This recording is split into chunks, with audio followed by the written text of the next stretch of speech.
12-13 लोग मौजूद हैं। पहली बात तो ये कि मैं पेपर बना चुका हूँ आपका फाइनल का, मैंने सबमिट कर दिया है, एग्जामिनेशन में चला गया है और this paper will be very different.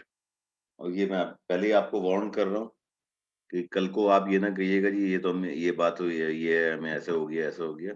ये मैंने पहले ही आपको बता रहा हूँ, पेपर बड़ा डिफरेंट होगा। दूसरी बात ये है कि आज के ये 4 प्रेजेंटेशन मिला के पहले 3 हुई हैं, 7 हो जाएँगी, टोटल 31 स्टूडेंट्स कवर हो जाएँगे। जो मेरे पास लिस्ट है उसमें 39 नाम आ रहे हैं और जो मुझे आपके डिपार्टमेंट ने दिया है 41 स्टूडेंट्स आ रहे हैं। एनीवे, द क्वेश्चन इज़ जो आज के बाद जो 8 लोग बचेंगे इनका क्या फ्यूचर होगा? Are they willing to do the presentation or they are ready to they have mentally accepted कि जी वो एब्सेंट मार्क होंगे? ये एक बड़ा सवाल है। मेरे पास कल टाइम है आपके पास, ये नमाज़ के बाद 3 से 5 बजे तक मैं कर सकता हूँ। और उसके बाद सैटरडे को मेरी अपनी क्लास है मास्टर्स की एनर्जी एनवायरनमेंट की, मैं नहीं कर सकता। संडे को मैं टाइम दे सकता हूँ। अगर कोई और ग्रुप चाहता है तो संडे तक कर ले। अगर वरना संडे के बाद जो है फिर मैं इसको क्लोज़ कर दूँगा। आपके जितने भी असाइनमेंट वगैरह के नंबर उनको फाइनल करके। बाकी जो लोग रह गए हैं उनको आप काइंडली ये मैसेज दे दीजिए, अगर सीआर साहब मौजूद हैं, मेरी बात सुन रहे हैं वो, तो ये मैसेज है मेरा। और पेपर के लिए मैं अभी आपको बता रहा हूँ final will be different, final will be very tough. ये पहले से मैं आपको एक वो हिंदी फ़िल्मों का एक लफ्ज़ होता है ना चेतावनी देना, तो मैं आपको चेतावनी दे रहा हूँ। ठीक है जी? हम कहाँ पे थे? ये थे ना? ये है ना? एम आई राइट सर जी? पोस्ट बायो जी सर। ये कौन करेगा? पहले 2 तो हो चुके हैं, हसनैन ने की है और अब्बास साहब ने की और सर अहमद हसनैन शाह ने सर इंट्रो दे दिया था और मैंने सर अपने ये बता दिए थे अहमद शाह ने प्रोसेस। की है और हसनैन ने की, 2 हो गए हैं सर ना? अब्बास सर कंटिन्यू करेंगे सर अब कौन? अब्बास बायो साहब प्रिंटिंग करेंगे। मेथड्स। जी अब्बास साहब, कंटिन्यू प्लीज़। अस्सलाम वालेकुम। वालेकुम सलाम। बायो प्रिंटिंग के जो हमारे पास जनरली 3 मेथड्स हैं जो इस्तेमाल किए जाते हैं। एक है लेज़र बेस्ड, एक एक्सट्रूजन बेस्ड और तीसरा है inkjet based. Next slide please. Sir laser based bio printing के अंदर हम लेज़र अल्ट्रावायलेट लाइट के इस्तेमाल करते हुए 3D प्रिंटिंग करते हैं। उसके अंदर होता ये है कि लाइट जो है वो पल्स की फॉर्म में हमारे सिस्टम में प्रिंटर में एंटर होती है। उसके बाद वो हमारे फोकसिंग सिस्टम से होके रिबन पे जाके स्ट्राइक करती है। रिबन हमारी एक ग्लास फिल्म होती है जिसके ऊपर एक मेटल की लेयर होती है और उसके बेस पे जो है वो बायो इंक हमारी लगी हुई होती है। जब हमारा लाइट प्लस उस पर स्ट्राइक करती है वो मेटल हमारी एब्जॉर्ब करता है और हमारे जो उस पॉइंट पे बायो इंक के ड्रॉपलेट्स गिरना शुरू हो जाते हैं, जिससे हमारे नीचे मौजूद सबस्ट्रेट ट्रे के ऊपर 3D प्रिंट डिजाइन बनना शुरू हो जाता है। इसके सबसे बड़ा एडवांटेज ये है ये मेथड यूज करने का कि इसमें माइक्रो पैटर्न जो है वो हम इजीली ड्रॉ कर सकते हैं। इसमें नोजल मौजूद नहीं है जिस वजह से क्लॉगिंग का इशू नहीं आता हमें। मगर इसका एक ड्रॉबैक ये है कि लेजर एक्सपोजर से सेल डैमेज का चांस रहता है। नेक्स्ट स्लाइड से। Extrusion based bio printing process में हम न्यूमेट्रिक प्रेशर या मैकेनिकल फोर्स के जरिए नोजल से बायो इंक को क्रॉस करवाते हैं जो हमारे सबस्ट्रेट पे जाती है और 3D प्रिंटेड सरफेस हमारी बनना शुरू हो जाती है लेयर बाय लेयर। इसके अंदर जो प्रेशर है वो फोर्स के थ्रू करवाते हैं। इसका सबसे बड़ा एडवांटेज हमारे पास ये होता है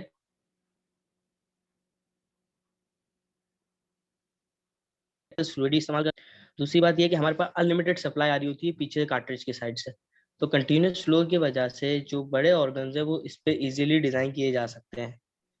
और इसका ड्रॉबैक सिर्फ ये है कि जो क्लॉगिंग फैक्टर है वो नोजल की वजह से इसके अंदर प्रोड्यूस हो सकता है और अगर वो इनके जनरेट हो जाए तो हमारे सिस्टम के जो प्रिंटेड डिजाइन है उसको खराब कर सकता है वो। Next slide please. Inkjet inkjet printers को ड्रॉपलेट बेस्ड प्रिंटर्स भी कहा जाता है। इसके अंदर बायो इंक जो है वो नोजल से हमारे ड्रॉपलेट्स की फॉर्म में हमारी सबस्ट्रेट प्लेट पे जाती है, वहां जाके वो 3D डिजाइन हमारा बनना शुरू हो जाता है लेयर बाय लेयर। इसको जो है वो हम दो तरीके से कंट्रोल कर सकते हैं। एक वे कंट्रोल होता है पीजो इलेक्ट्रिक से, और दूसरा ये कंट्रोल होता है थर्मल से। जो पीजो इलेक्ट्रिक कंट्रोल है उसमें हम करंट वेरी करके इसको कंट्रोल करते हैं, और जो हमारा थर्मल बेस्ड है उसके अंदर हम हीटर के थ्रू कंट्रोल कराते हैं बायो प्रिंटिंग को। इसमें सबसे बड़ा एडवांटेज ये है कि ये एक लो कॉस्ट मेथड है जिससे बायो प्रिंटिंग की जाती है, लेकिन इसके लिए जो फ्लूइड हमें रिक्वायर्ड होता है वो बहुत ज़्यादा विस्कस नहीं यूज किया जा सकता, यानी इस पे बहुत कॉम्प्लेक्स टिश्यूज फॉर्म नहीं किए जा सकते। आगे कंबर हसन रिजवी प्रोसीड करेंगे।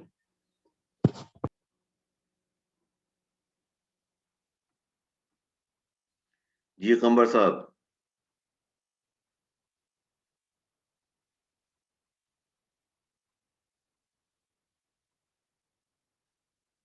कंबर साहब। जी सर, आवाज आ रही है आपको मेरी? जी आ रही है, आप शुरू करें, बिस्मिल्लाह। आवाज आ रही है? जी आ रही, बिल्कुल आ रही। अस्सलाम वालेकुम वालेकुम सलाम। सर। जैसे हर चीज के एडवांटेजेस एंड डिसएडवांटेजेस होते हैं, इसी तरह बायो प्रिंटिंग के भी अपने एडवांटेजेस एंड डिसएडवांटेजेस हैं। पहले हम एडवांटेजेस की बात करते हैं। बायो प्रिंटिंग का जो हमें मेजर एडवांटेजेस है वो ये है कि जो ऑर्गन डोनर्स होते हैं उसको हम रिप्लेस कर लेते हैं बायो प्रिंटिंग से। दूसरा इसका है कि हम सेल रिजेक्शन प्रिवेंट कर देते हैं बायो प्रिंटिंग की मदद से। तीसरा ये है कि हम एनिमल्स पे जो टेस्टिंग करते हैं उसको हम रिप्लेस कर देते हैं बायो प्रिंटिंग से, हमें एनिमल्स को नुकसान नहीं पहुंचाना पड़ता। और चौथा ये है कि जो ड्रग्स के लिए हम टेक्सटिंग करते हैं वो भी हम इसी बायो प्रिंटिंग से रिप्लेस कर देते हैं।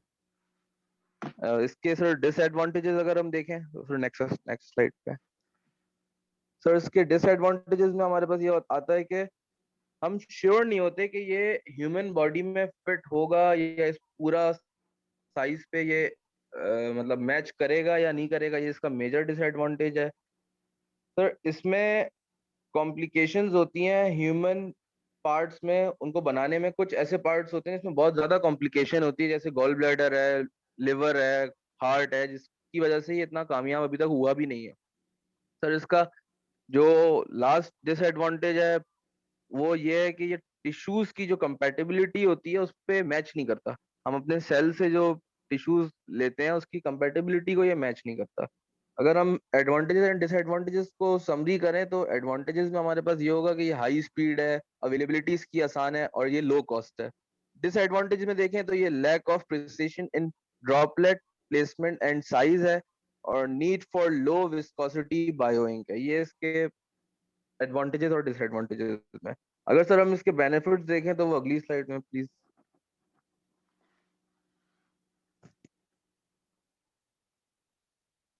सर इसके हम अगर बेनिफिट्स देखें प्रोस्थेटिक्स के, तो उसमें हमारे पास cost effective, more comfort, faster turn around time and flexibility. Sir इसका अगर हम कॉस्ट देखें तो ट्रेडिशनल प्रोस्थेटिक बहुत कॉस्टली होते हैं, लेकिन अगर 3D प्रिंटिंग कामयाब हो जाती है तो हमें ये बहुत लो कॉस्ट में पड़ेगा, और इसकी वजह से हमारी कॉस्ट पे बहुत अफेक्ट पड़ेगा। हम बहुत लो कॉस्ट पे अपना काम कर सकते हैं। अगर हम कंफर्ट देखें तो सर जितने भी लोगों को ट्रेडिशनल प्रोस्थेटिक्स लगाए जाते हैं वो मतलब लगने के बाद बहुत डिस्कम्फर्ट फील करते हैं। उसके साइज में इतनी एक्यूरेसी नहीं होती, लेकिन अगर हम 3D प्रिंटर से साइज की डायमेंशन अच्छी हो जाएंगी तो हमें हमारे जो पेशेंट होंगे या जिसको भी वो चीज अप्लाई होगी उसको उस चीज में बहुत कंफर्ट फील होगा। इसका अगर हम sir faster turn around time को देखें तो 3D प्रिंटिंग से जो प्रोस्थेटिक्स बनते हैं वो नॉर्मली प्रोस्थेटिक्स से बहुत जल्दी बन जाते हैं। अगर हम ट्रेडिशनल प्रोस्थेटिक्स को देखें तो उनको बनने में हफ्तों लग जाते हैं, लेकिन हमारा प्रिंटिंग में बहुत जल्दी वो काम हमारा हो जाता है। सर इसकी अगर हम फ्लेक्सिबिलिटी देखें तो 3D प्रिंटर से साइज की डायमेंशन अच्छी हो जाती है, जिसकी वजह से जिस पे वो चीज अप्लाई हो उसको डिस्कम्फर्ट नहीं होता। तो उस पे वो प्रॉपरली उस जगह के हिसाब से डिजाइन होके बन जाता है। इसमें हम डायमेंशन को इजीली कंट्रोल कर सकते हैं।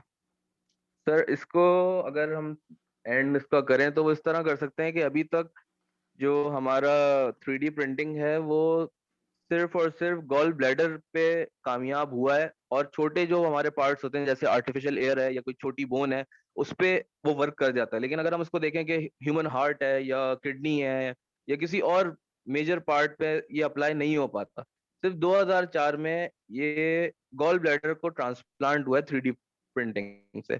अगर ये हमारे माशरे में इस चीज पे तरक्की हो जाती है तो आगे लोगों को इससे बहुत फायदा होगा। Sir thank you so much. मुझे सिर्फ एक सवाल किसी है को कोई इसके सवाल है ऊपर, तो। मैं ये बिल्कुल मेरा मेरा एक सवाल है कि ये जो आपने बताया है प्रोस्थेसिस वाला, तो ये इसके ऊपर तो काफी रिसर्च जर्मनी के अंदर भी बहुत हुई है, जी सर। खासतौर पे अमेरिका में ये जो वार्ड वगैरह लड़ते हैं उसके अंदर जो लोग इनके जो वेटरन्स हैं, वेटरन्स हॉस्पिटल्स वगैरह, जी सर। उसके अंदर इस पे बड़ा काम हुआ है अमेरिका के अंदर तो इस चीज के ऊपर। तो आप ये कह रहे हैं कि जो आर्टिफिशियल सर काम प्रोस्थेसिस तो है हुआ। उससे ये बेहतर है? जी सर, लेकिन काम तो हुआ सर, लेकिन वो उस चीज पे इतना कामयाब हुए नहीं है अभी तक। मतलब नहीं तो इसमें क्या लार्ज ये ग्रोन हार्ट पे 3D बहुत ज्यादा थ्री काम हो रहा है। अभी आपने खुद का 3D प्रोसेसेस मार्केट में आ चुके हैं जी सर आ प्रोसेस? गए हैं इस पे। बोन, इससे बोन्स बन जाती हैं, इससे नहीं बेटा, हमारा सवाल गॉल मेरा ब्लैडर ये जिसको नहीं हम है, पित्ता सवाल बोलते मेरा हैं। कंबर साहब ये है कि अभी बात कर रहे हैं जी प्रोसेसिस की, क्या 3D वाले मार्केट में आ चुके हैं? जी कोई बना रहा है साइज मेजरमेंट लेके, का जी खुदा ना खास्ता किसी का पैर जाया हो गया है तो उसका बनाने जी के लिए सर, बन 3D? ये अप्लाई हो रहे हैं। पाकिस्तान में नहीं हो रहे, पाकिस्तान ओके, में नहीं हो रहे, लेकिन आउट ऑफ कंट्री ये हो रहा है सर। बोन्स, ओके, इससे बोन्स बन रही हैं। इससे ठीक, आर्टिफिशियल एयर पे तो इस पे बहुत ज्यादा काम हो रहा है जो। ओके, ठीक है जी। अच्छा जनाब, जल्दी से सवाल कर लें, अभी तो बंदे तो कम होते चले जा रहे हैं। बाय द टाइम ऐसा लगेगा सुनील का ग्रुप आएगा तो सुनील और उसके साथी बैठे होंगे, बाकी सब जा चुके होंगे, आसार मुझे ऐसे लग रहे हैं। जनाब एनी क्वेश्चन बाय एनीबॉडी? किसी का कोई सवाल है? Hammad, you are very quiet today, are you feeling all right? Yes sir. Sir कोई अभी फिलहाल कोई सवाल नहीं अच्छा है। चलो ठीक, चले मैं जल्दी से रेडी करें, आगे बढ़े हैं, वो सुनील का ग्रुप रह गया है। पहले तो ग्रुप की कर दीजिए दो रेडी। तीन सवाल है सर मेरे। तो कर लीजिए आप सवाल जनाब, मैं तो पूछ रहा हूँ आपसे। सर एक सवाल तो मेरा ये था कि जैसे हर चीज के अंदर कुछ ना कुछ एरर होते हैं, जैसे मतलब जो भी चीज बनती है, प्रोडक्शन होती है, तो उसमें कुछ ना कुछ परसेंट एरर हम निकाला जाता है कि प्लस माइनस ये इस एरर के ऊपर ये डिजाइन होगा। तो सर इस जैसे ये 3D प्रिंटिंग है तो इसके अंदर भी कुछ एरर होते होंगे कि प्लस माइनस मतलब कि ये इतना ज्यादा और इतना ज्यादा एक्यूरेट नहीं है, ये चीज देखी जाती है। कौन जवाब देगा इनके सवाल का भाई? सर अब्बास रजा। जी अब्बास। सर इन्होंने जो सवाल पूछा है वो ये है कि इसमें जो हमारे एरर के चांसेस होते हैं वो क्या होते हैं। उसमें ये है कि जब मैंने अपने प्रेजेंटेशन के दौरान भी इस बात का जिक्र किया था कि अगर कोई एक्सट्रूडेड बेस्ड प्रिंटिंग से हम बना रहे हैं ऑब्जेक्ट, तो उसके अंदर जो हमारी नोजल क्लॉगिंग है उसका इशू हमारे पास आता है। ये कुछ छोटे छोटे इश्यूज हैं, ये अगर आ जाए तो एक्यूरेसी एरर आता है, वरना जो मशीन है उसके अंदर एक्यूरेसी एरर प्रॉब्लली नहीं आया था। वो सिस्टम मेल फंक्शंस की वजह से कभी कभार आ जाता है। आप ये कह रहे हैं कि टॉलरेंस लेवल, इसका जो टॉलरेंस है बहुत मिनिमम होती है प्लस माइनस की? बहुत मिनिमम होती है ओके। जी। और सवाल आपका उसामा, और दूसरा क्या है? सर एक छोटा सा एक ये चीज था सर, जैसे इन्होंने 3 टाइप्स बताई है बायो प्रिंटिंग की। सर पीछे करिएगा।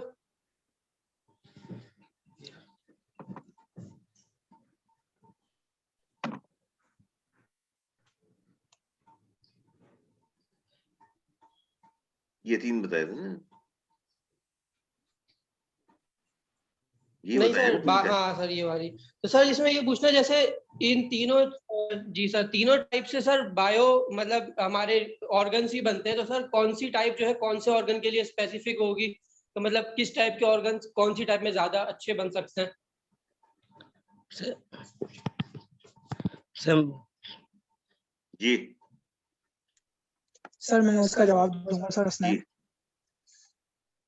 सर इसका जवाब है कि सर तीनों टाइप्स में सर ऑर्गन बन सकते हैं, लेकिन एक्सट्रूशन के अंदर ना सर थोड़े से बड़े, अगर जैसे कोई बड़े स्केल के ऊपर ऑर्गन हमें बनाना हो, जैसे बड़े साइज का कोई ऑर्गन हो, तो वो एक्सट्रूशन बेस के अंदर बनते हैं।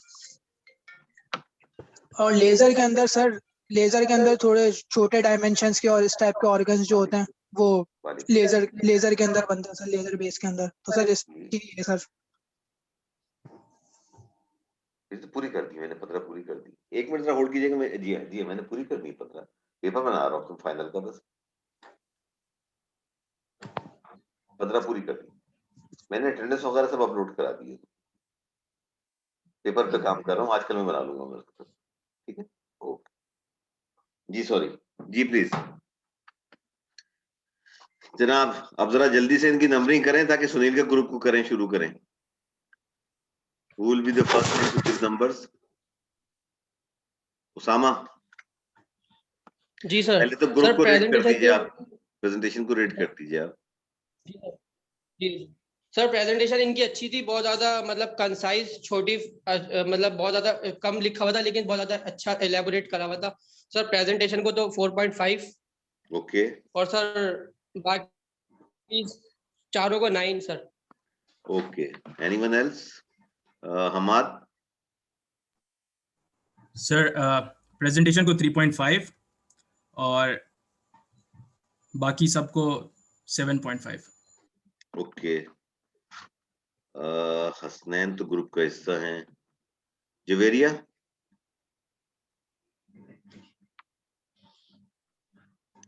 Miss Javeria,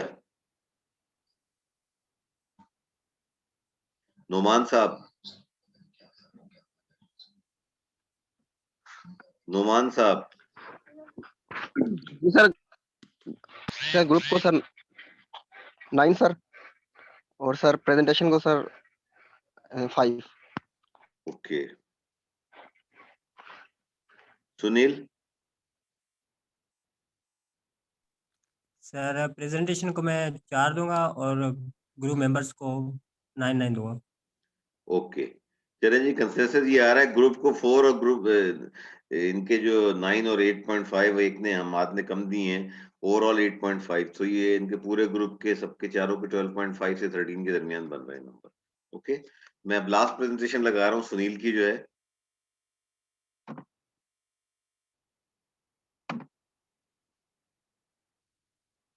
excuse me sir, जी बोले, जी बोलिए। वो हम क्या बाद में दे सकते हैं?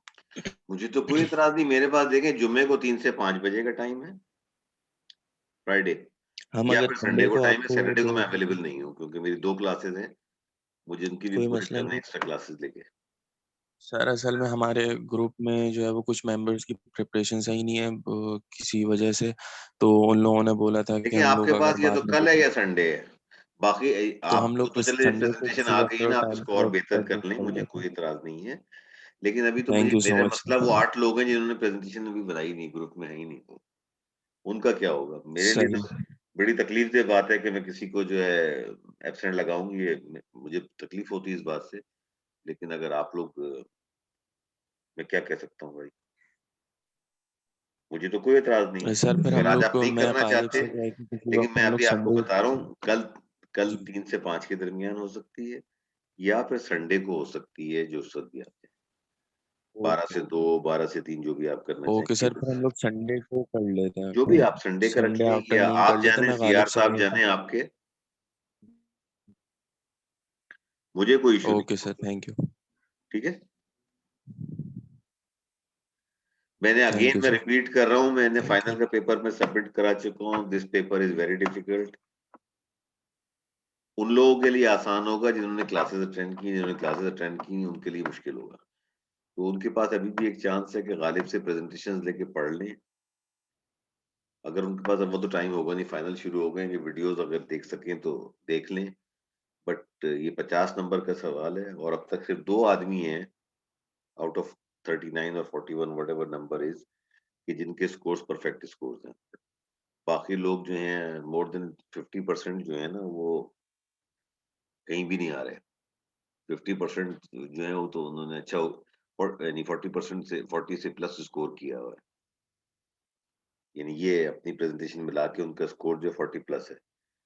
तो वो तो ज़ाहिर है कि लेकिन जो मेरा मसला वो लोग हैं 18-20 जो जिनका कि 40 से कम स्कोर है ना, उनके लिए ये फाइनल जो है आखिरी मौका होगा। जितने ज़्यादा नंबर इसमें ले लेंगे उतने उनके लिए बेहतर होगा। ठीक है? और इसको मैंने इसलिए किया है कि बजाय इसके कि मैं आपके पेपर्स के ऊपर प्लेगरिज्म टेस्ट चलाऊँ, सॉफ्टवेयर चलाऊँ, मैंने पेपर ही ऐसा बनाया कि आप प्लेगरिज्म ना कर सकें उसके अंदर। ठीक है? मेरी तरफ से आप लोगों को खुदा हाफ़िज़। आज की तीनों प्रेज़ेंटेशन बहुत सर अच्छी थी। जी, बोलिए। सर सर जो आपका जो फाइनल का एग्जाम होगा वो हैंड रिटन देना होगा या प्रिंटेड मतलब वो वर्ड पे? देखिए, ये तो अगर ऑनलाइन हो रहा है, जो कि मुझे नहीं पता कि यूनिवर्सिटी आपको यूनिवर्सिटी बुला के ऑनलाइन लेगी या घर से लेगी, ये तो आप उनसे पूछें रेहान खुर्शीद साहब से, प्रोफ़ेसर मेमन से। मैंने तो पेपर बना के एग्ज़ामिनेशन को जमा करा दी है। लास्ट डेट उसकी कल थी। मैंने 1 दिन परसों ही जमा करा दी, 2 दिन पहले जमा करा चुका हूँ मैं, ट्यूसडे को मैंने जमा करा दिया था। It is with the sir examination, it will be either on ELMS और एलएमएस।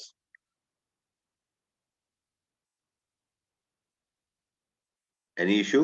मैंने उसके ऊपर अपने दोनों ईमेल एड्रेस दे दिए हैं, अगर किसी वजह से आपको कोई प्रॉब्लम हो, तो आप दोनों में से हमदर्द वाले पे भी या मेरे प्राइवेट ईमेल पे भी आप कर सकते हैं।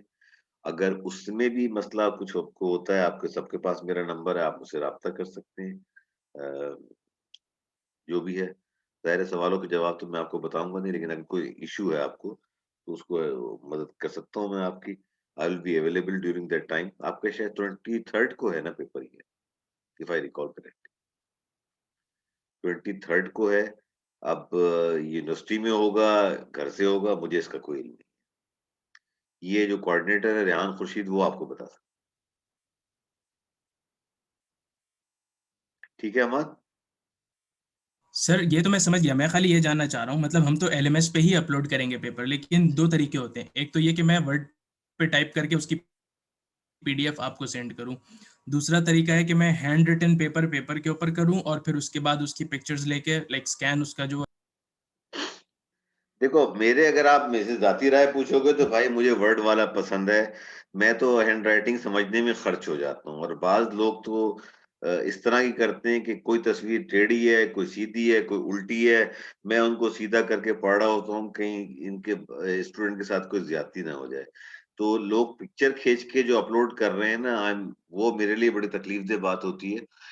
एक तो पहली बात तो ये है कि सिंसियरिटी का तकाज़ा ये है कि आप उसके जवाब को पहले समझ लें कि उसने क्या जवाब दिया है। तो बाज़ दफ़ा हैंडराइटिंग ऐसी होती है, मैं उसका डिसएडवांटेज उसको नहीं देना चाह रहा। तो आई वुड प्रेफर कि अगर वर्ड की फाइल हो, तो उसमें आपको बड़ा क्लियर हो जाता है कि क्या स्टूडेंट कहना क्या चाह रहा है। ये हैंड रिटन वाला ऑप्शन जो आप बता रहे हैं ना, आपके पास ये ऑप्शन तो है मौजूद, लेकिन ये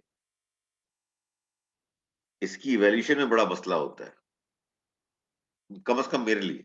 मैं बाकी टीचर्स के लिए नहीं कह सकता, आई am not speaking on their behalf. मैं अपनी बात कर रहा हूँ कि मेरे लिए काफ़ी मसला ये हो जाता है, क्योंकि मैं 3-4 इस दफ़ा किए हैं ये, तो मुझे इधर ये एनवायरनमेंट में भी प्रॉब्लम आई है, ये हिम्स वालों के साथ भी प्रॉब्लम आई है मुझे। तो अब चॉइस तो आपकी है, तो जो आप भी आप करना चाहें। लेकिन अगर मेरी ज़ाती राय पूछे तो मैं वर्ड को प्रेफ़र करूँगा। ठीक ठीक है सर। ठीक है, अच्छा अब ये है कि there is nothing for tomorrow Saturday I am not free. Sunday को जो भी होगा आप लोग गालिब के थ्रू मुझे बता दीजिएगा और again I am requesting those 8 who are not part of any group. I मैं नहीं चाहता, बखुदा मैं नहीं चाहता कि कोई भी स्टूडेंट पीछे रहे। अगर वो मेहनत करके आके लें, तो कम से कम 15 में से कुछ तो नंबर ले लेंगे, अपने लिए बेहतर कर लेंगे आगे के लिए। अगर आएँगे नहीं, कुछ लोग तो ऐसे हैं कि जो पहले असाइनमेंट में भी एब्सेंट हैं, इसमें भी अगर एब्सेंट होंगे, तो किस तरीके से आउट ऑफ 80 वो स्कोर करके पासिंग तक पहुँचेंगे, मेरी समझ से बाहर। तो आपके अगर हल्का अहबाब में आपके क्लास फेलोज़ हैं, आपके दोस्त हैं, उनको अगर आप समझा सकते हैं, तो प्लीज़ मेरा ये मैसेज दे दें कि मुझे कोई खुशी नहीं होती है कि अगर मेरा कोई स्टूडेंट फेल हो। कि मैं मुझे इस बात की बड़ी तकलीफ़ होती है, क्योंकि अगर वो ज़रा-सी मेहनत कर लें, तो निकाल सकते हैं आगे। बिला वजह में एक चीज़ अगर रह जाएगी, तो आपकी डिग्री के अंदर भी इश्यू होगा। अ जो कुछ मसले मसाइल होते हैं वो आप ज्यादा बेहतर समझते हैं मुझसे ज्यादा। ठीक है, और किसी का कोई सवाल जनाब? नहीं ओके जी, सर, थैंक खुदा यू। हाफिज। नहीं सर, थैंक यू। खुदा हाफिज।